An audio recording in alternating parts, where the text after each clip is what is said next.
آئیے ایک اور پیشن گوئی میں آپ کے سامنے پیش کروں، اور میں ہدیہ کرتا ہوں یہ پیشن گوئی ان تمام زائرین کو کہ جو کربلا کے لیے عازم سفر ہیں یا عراق پہنچ چکے ہیں، ذریعہ امام کو دیکھ چکے ہیں یا پیدل چلنے کی تیاری کر رہے ہیں، راستے میں ہیں اور اس شوق میں جا رہے ہیں کہ جا کر حسین کی زری کو دیکھ کر ایک جملہ کہنا ہے، السلام علیکم یا ابا عبداللہ۔ میں ہدیہ کرتا ہوں یہ مصائب اور یہ تمام پیشن گوئیاں ان تمام زائرین کو۔ یہ پیشن گوئی جو اب میں آپ کے سامنے بیان کرنے لگا ہوں، یہ جناب زینب نے کب کہی تھی، کب ارشاد فرمایا تھا؟ یہ شہزادی نے 11 محرم کو، عاشور کا دن گزر گیا، شہید ہونے والے شہید ہو گئے، سر کاٹے جانے تھے سر کاٹ لیے گئے، شام غریبہ میں جس لاشے کو پامال کرنا تھا وہ لاشا پامال ہو گیا، اور اب 11 محرم کا دن طلوع ہوتا ہے۔ 11 محرم کے دن عمر سعد نے اپنے نجس سپاہیوں کو دفن کرنے کے بعد اعلان کیا کہ اب ہم کوفے کی طرف روانہ ہوں گے، مگر کوفے کی طرف روانہ ہونے کے لیے ناکوں پر بیٹھنا ہوگا، ناکوں پر بیبیوں کو بیٹھنا ہے، ان ناکوں کے اوپر کوئی ہودج نہیں ہے، کوئی اماری نہیں ہے۔ یہ بیبیاں ویسے بھی سفر میں کم رہتی تھی، مگر جب سفر کرتی تھی تو آپ نگاہ تصور سے سوچئے، آج بھی اگر کوئی سعادت مند بیٹا ہے وہ اپنی ماں کو گاڑی میں اگر بٹھانا چاہے گا تو آگے بڑھ کر دروازہ کھولے گا کہ پہلے میری ماں بیٹھے، میں آہستہ سے دروازے کو بند کروں کہ اس کو دروازے کے بند کرنے کی دھمک سے بھی وحشت نہ ہو۔ پھر وہ ایک سعادت مند بچے کی طرح، بیٹے کی طرح ڈرائیونگ سیٹ پر آئے گا اور پوچھے گا کہ ماں اجازت ہے میں گاڑی کو چلاؤں، کوئی اور کام تو نہیں ہے۔ جب ایک سعادت مند بچہ آج بھی اپنی ماں کے بارے میں اتنا حساس ہوتا ہے تو بنی ہاشم کے بچوں کے بارے میں آپ کا کیا خیال؟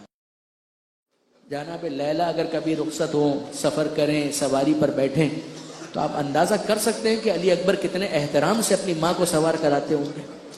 جناب قاسم کس شفقت اور محبت کے ساتھ آگے بڑھتے ہوں گے اپنی ماں فروا کو سوار کرانے کے لیے، اور اگر جناب زینب سوار ہو رہی ہوں تو پھر اہتمام کیا ہوگا۔ کہیں سے عباس آگے بڑھیں گے، کہیں سے حسین آگے بڑھیں گے، سب بنی ہاشم مل کر کہ زینب کبریٰ ان کی سواری کا اہتمام کیا جا رہا ہے۔ مگر یہ 11 محرم کو عجیب سواریاں ہیں، بیبیاں ایک دوسرے کو دیکھ رہی ہیں، لیلا دیکھ رہی ہے فروا کو، فروا دیکھ رہی ہیں رباب کو، رباب دیکھ رہی ہیں زینب کو، سب بیبیاں ایک دوسرے کو دیکھ رہی ہیں۔ ہمیں سوار ہونا ہے، سوار کرانے والا کوئی نہیں ہے جو ہمیں سوار کرائے گا۔ اور ایسے میں علی کی بڑی بیٹی آگے بڑھتی ہے اور کہتی ہے کہ بیبیوں پریشان کس بات پر، اگر کوئی موجود نہیں کیا ہوا، لیلا اکبر نہیں ہے تو کیا ہوا میں تمہیں سوار کراؤں، فروا قاسم نہیں ہے تو کیا ہوا میں تمہیں سوار کراؤں۔ سب بیبیوں کو اس بڑی شہزادی نے سوار کرایا، یہاں تک کہ آخر میں عابد بیمار رہ گئے، اور میرا بیمار امام اس قابل نہیں تھا کہ خود سے سوار ہو سکے۔ یہ زینب کبریٰ کی عجیب قسمت ہے کہ آگے بڑھ کر بیمار امام سے کہا بیٹا تم بھی پریشان مت ہو، میں تمہیں سوار کراؤں۔ جناب زینب نے سید سجاد کو سوار کرایا، اور جب آخر میں زینب تنہا رہ گئیں، کوئی سوار کرانے والا نہیں ہے، نہ معلوم کس دل سے جناب زینب سوار ہوئے۔ اب یہ قافلہ آمادہ ہے، تیار ہے، لے چلو کوفے کی جانب جانا ہے۔ ریاض الاحزان کی روایت ہے کہ عمر سعد نے کہا کہ میں چاہتا ہوں کہ ان بیبیوں کے زخموں کو اور زیادہ کوریدا جائے، ان کے زخموں کو اور تازہ کیا جائے، انہیں مقتل سے گزارو تاکہ یہ اپنے اپنے وارثوں کے لاشیں دیکھیں۔ یہ قافلہ مقتل سے گزارا گیا، سر تو کاٹے جا چکے، مگر آپ مجھے بتائیے کہ کیا لیلا کو پہچاننے میں کوئی تکلف ہے کہ یہ میرے اکبر کا لاشا ہے؟ کیا فروا کو پہچاننے میں کوئی زحمت ہے کہ یہ میرے قاسم کا لاشا ہے؟ کیا سید سجاد کو پہچاننے میں کوئی مشکل ہے کہ یہ میرے بابا حسین کا لاشا ہے؟ تو اب لیلا کی نظریں اکبر کے لاشے پر ہیں، فروا کی نظریں قاسم کے لاشے پر ہیں، سجاد کی نظریں حسین کے لاشے پر ہیں، زینب کسے دیکھ رہی ہے؟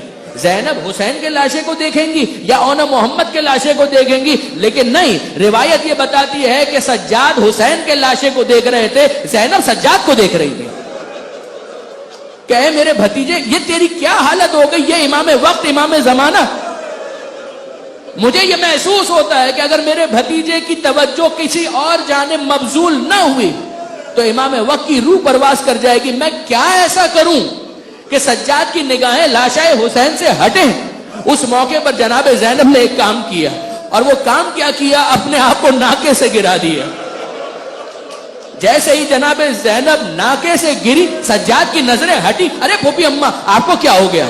اے پھوپھی اماں آپ کیسے گر گئی؟ اب زینب کو وہ کہنے کا موقع ملا, اے بیٹا سجاد یہ کیا کیفیت ہے, اے بیٹا سجاد یہ کیا حالت ہے؟ اور سید سجاد ہاتھ جوڑ کر کہتے ہیں پھوپھی اماں آپ خود انصاف سے بتائیے اس بیٹے کی کیا حالت ہونی چاہیے, اس جوان بیٹے کی کیا حالت ہونی چاہیے جس کے بوڑھے باپ کا لاشا اس طرح سے پڑا ہو اور وہ اس قابل بھی نہ ہو کہ ایک مٹھی خاک اٹھا کر اپنے باپ کے لاشے پر ڈال سکے.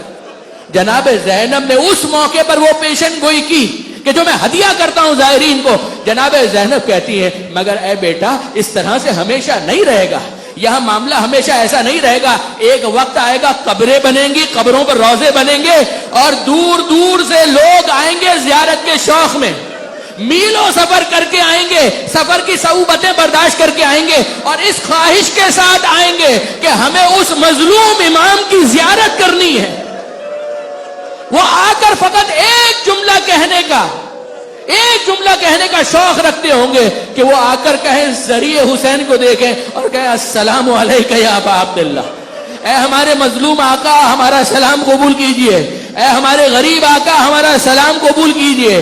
آج جو پوری دنیا سے کروڑوں کی تعداد میں لوگ اربعین کے لیے عازم سفر ہے یا پہنچ چکے ہیں, وہ یاد رکھیں کہ جب وہ کربلا پہنچ کر یہ زیارت کا جملہ کہتے ہیں, فقط زیارت کا جملہ نہیں کہتے, زینب کی اس پیشن گوئی کو یقینی طور پر تصدیق کے مرحلے سے گزارتے ہیں. اے بیوی آپ نے کہا تھا زائرین آئیں گے, ہم حسین کے زائر بن کر آ گئے.